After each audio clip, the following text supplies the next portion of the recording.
Hey, what's up, everybody? It's Charles, and welcome you guys to another episode of the Dreamerspro Show, where we cover everything from sports, hot topics, classic debates, and entertainment, and where we give you guys a fresh perspective on things and how we see them. And boy, oh boy, we got an episode for you guys here today. It's going to piss a lot of people off, but we got to do it. So before we get into this video, make sure to go ahead and like the video and subscribe to the channel. Now, this particular show here was prompted by a lot of requests that we've been getting from our viewers on Instagram. And by the way, if you guys are not following us on Instagram, make sure you follow us on Instagram. Our handle is Dreamerspro. So make sure you guys follow us on Instagram. And people have obviously been asking us on the channel.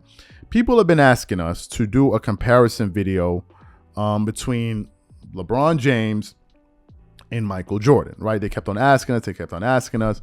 And I think it just may be something that a lot of people enjoy. But to me personally, I think this is where we start. I think it is absolutely silly. I mean this. I'm not trolling you guys. I think it's absolutely silly to compare LeBron James to Michael Jordan, because I don't think the comparison is close, to be honest. I don't see the comparison, to be quite honest with you. And I think it's one of these debates that, even though a lot of people argue it in sports media, I think it is easily one of the easiest debates in all of sports to win. I think the reason a lot of people think it's a debate is because what happens is you may have one person on one side that is good at arguing and good at making arguments, and you have another person that's not, and because the other person can't argue very well, it looks like, oh my God, you see, he got him there.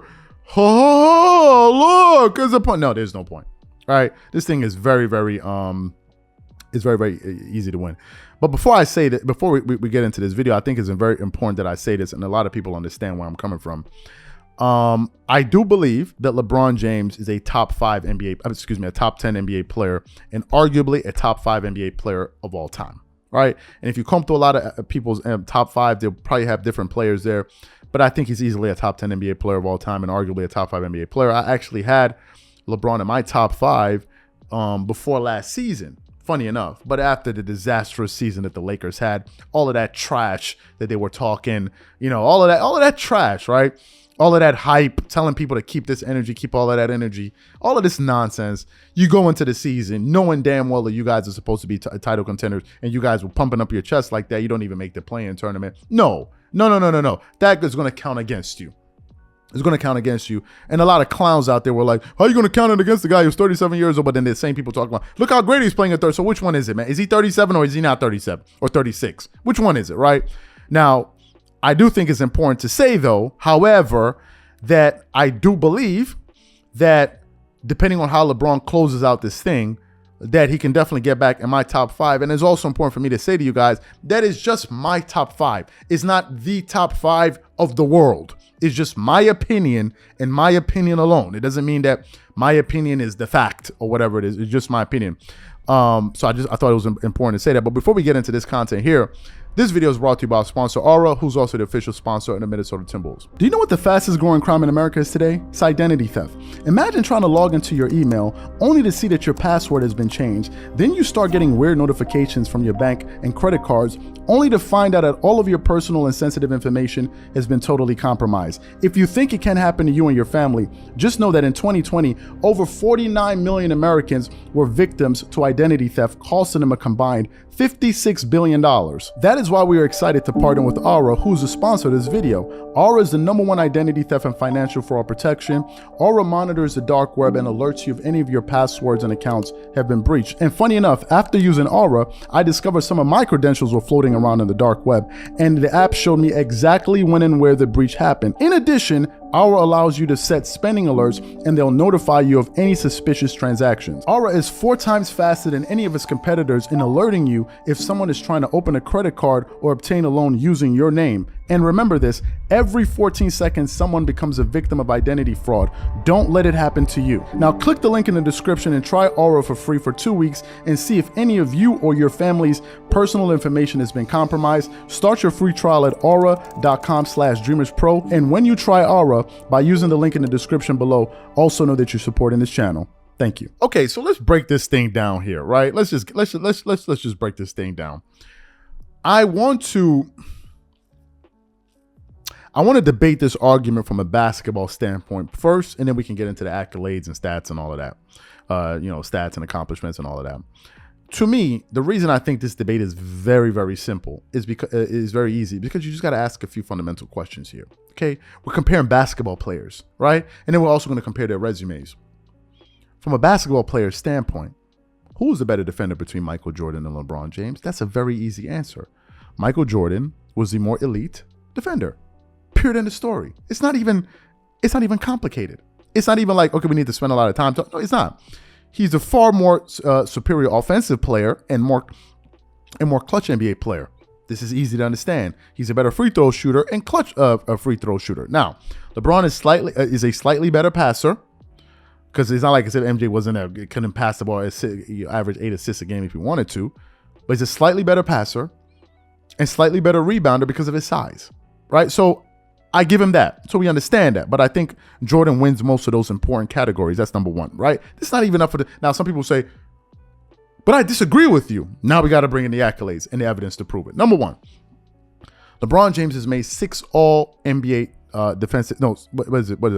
He's made 6 all first NBA defensive teams, if I'm not mistaken. I could be wrong. I actually want to verify that and make sure I'm getting this right, because I could be wrong here.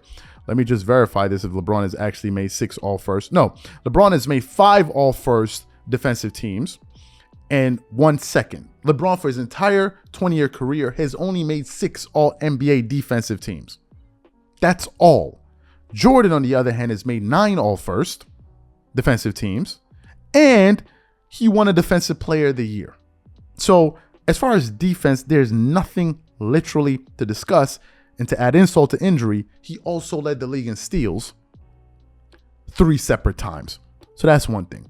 Now, if we're talking about scoring, Jordan has 10 scoring titles to LeBron's 1. No, only a basketball neophyte would think that LeBron is as good a scorer as Jordan just by looking at his 27 point. That's you don't even know what the hell you're talking about, right? If you believe that, right? So that's the first. Maybe some statistician reading stat sheets, believing like that doesn't watch basketball and like, okay, well, the stats say that. No, watch the game and you can see clearly who the better offensive players. LeBron has 1 scoring title. Now, LeBron has led the league in assists he's led the league in assists 1 time. So at this point alone, you can see who is dominating these categories. At this point alone, where we are, Jordan is dominating these categories. So Jordan is winning so far.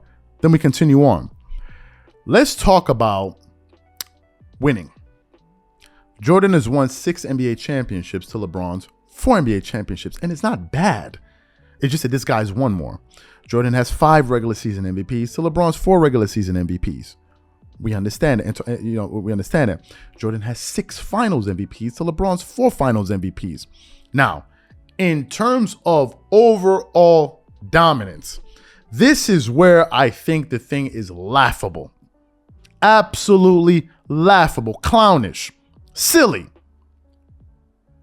In terms of overall dominance,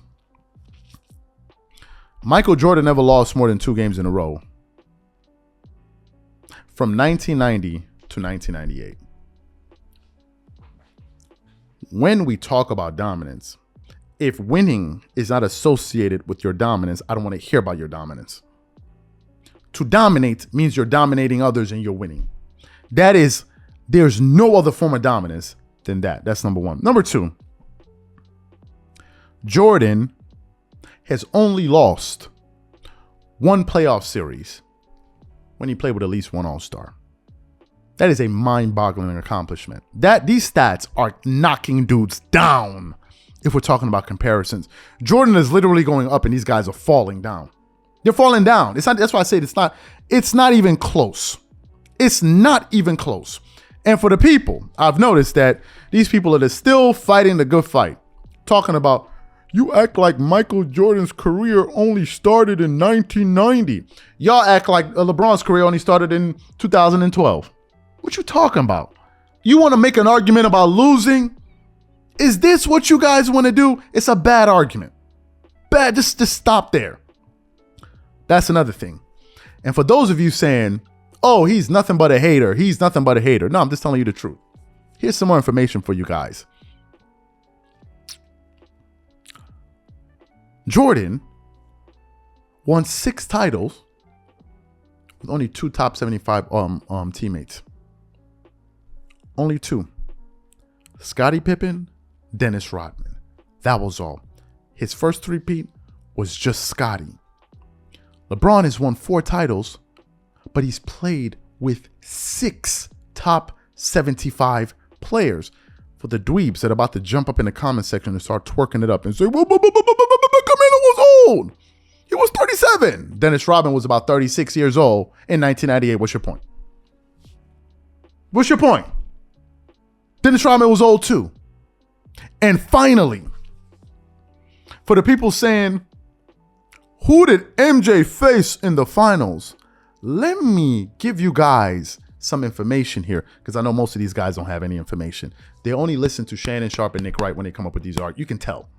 They have no head or tail to their arguments. Let me give you guys one final bit of information here. Y'all keep talking about who did Jordan face. Do you realize Michael Jordan and LeBron James faced virtually the same amount of talent in the playoffs? Are you guys aware of this fact? Are you guys aware of this fact? Michael Jordan faced Gary Payton. Who did he face? Karl Malone, John Stockton, Magic Johnson, James Worthy. I forgot some other players. They faced virtually the same level of talent in the NBA Finals. Virtually the same. But Jordan had less help. And Jordan has a better record against tougher teams in the playoffs. And for those of you saying that LeBron is on Michael Jordan's level, let me ask you guys this final question. If LeBron is in fact on Michael Jordan level, why has LeBron not been able to three-peat not even one time? Ask again. Why has LeBron James not even been able to three-peat once? Jordan did it twice.